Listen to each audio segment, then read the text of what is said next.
Arts and Sciences at Tennessee State University. And of course, Dr. Lovett, before we had our first break, you were talking about African Americans in the colonial North America. And of course, let's continue that, and let's have you to give us some information in terms of the independence movement, and then move on into talking about the Constitution. Well, African Americans were very important in the independence movement of the country. And the independence movement had a lot of impact upon the institution of slavery. By 1776, for example, the Quakers in Philadelphia are the first to declare that they're anti-slavery, and they formed the first anti-slavery society. What the revolutionary movement did was it made Americans think about the relationship of man to man, and about freedom, equality, and the fraternity of man, and liberty of man. And they could not ignore that almost a quarter of the country were enslaved, regardless of their color or their race. And so much of the anti-slavery movement started during the American Revolutionary Movement. 1780, Massachusetts, once it changes its constitution as a result of declaring independence from Britain, the first thing that it does was to outlaw slavery. And most of the northern states will do so by 1820 through gradual abolition acts. Acts that say, well, when the slave becomes 18, she must be freed. When the slave is 21, he must be freed. And gradually the North will get rid of slavery through, from that impetus from the American Revolution. The South will retain it, and so you can basically say the American Revolution was the beginning of the American Civil War, because ultimately we will have a nation that's half slave and half free. Most of the states will have gotten rid of slavery, and the South, of course, will have maintained that slavery. And the South will be able to do so because it will dominate the political life of the country right for the next 2 generations. There will be a Southern dynasty of presidents, slave owners, Washington and Jefferson, and then there will be Madison and Monroe, and then there will be Andrew Jackson and Tyler of Virginia, and Polk of Tennessee, and and so Southerners were pretty much dominated. Just a whole range of presidents. They were pretty much dominated because the South was the wealthiest region during colonial and New Nation period.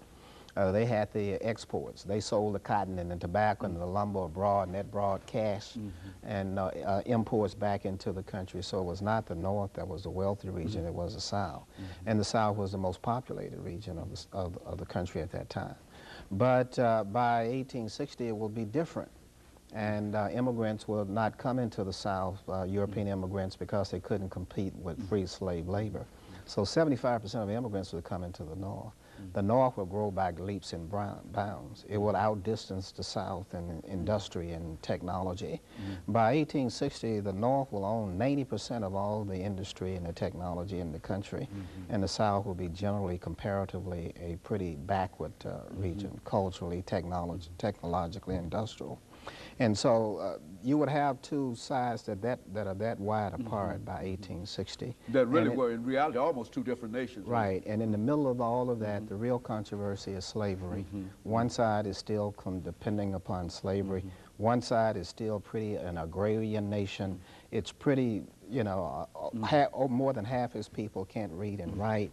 90% of the slaves can't read and write. It was a pretty backward region for that day and time in the world, and it was inevitable that they would clash, and it was inevitable that the weaker side would lose, and that weaker side was the South.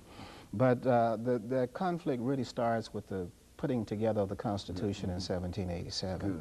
When they met at Philadelphia for those 2 or 3 months, starting from May down to about August of 1787, and decided to put together a Constitution that would bring those 13 colonies into a nation, the real issue was slavery. And the North didn't want it anymore. The South, still wanted to retain it and depended upon it and had to retain it. At least they thought they had to retain it.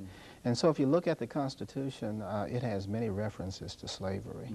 For example, number 1, it has a clause in the Constitution that any slaves brought into the country, the federal government would get a $10 head tax, which is really the first revenues that the new government has is from slavery. Come off slave. But they also put a clause in there that by the year 1808, the slave trade will be shut down. So they compromised with the South that from 1787 until 1807, 20-year period of time, a generation in that day and time, we'll let you continue bringing in slaves, but after 1807, we shut the door. And while they are coming in, you're going to have to pay $10 for each slave you bring into this country. So it was to discourage any more slaves from coming into the country. The other compromise is the 3/5 compromise. The South had more people than the North. And so they put in the Constitution, wait a minute, we're not going to let you count all of the slaves. We'll let you count some of them, because they can't vote, they don't run for political office, so it's not fair. They're not really citizens. And therefore, we'll only let you count 3/5 of them. And that was to hurt Virginia, because Virginia had half of her population almost were slaves. So the 3/5 compromise only let the South count 3/5 of the slaves instead of counting all of the slaves.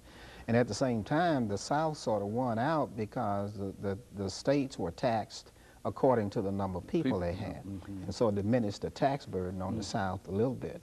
When the Civil War is over, comparatively, if I can skip ahead, by 1865, and slaves are free, and there are no more slaves, the South now counts all of its black people. And in 1 year alone, the South recovers 35 seats in the House of Representatives. Simply by counting all of the... By now counting, and now they become politically powerful, and they were just defeated on the battlefield. And that's one of the reasons that the North rushed to enfranchise those African Americans who will vote Republican right up until 1957.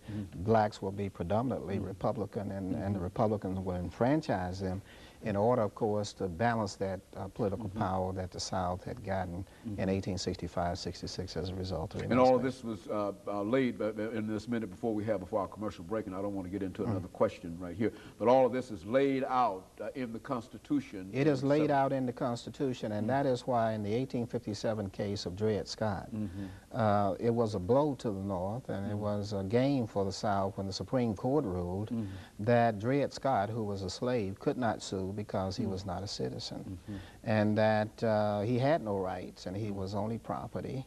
And but that gave a lot of weight to the South. But at the same time, the North argued, wait a minute, there were many free blacks in that day and time when the Constitution was ratified in 1789, 88, and they were right. And free blacks did vote, and they did vote for the ratification of the Constitution. So not all blacks were not considered citizens in 1787. Nevertheless, the court ruled in favor of the South in 1857. Good. Dr. Lovett, let me interrupt for this final commercial break, and we'll be back with you following this commercial break. Of Art, College of Art.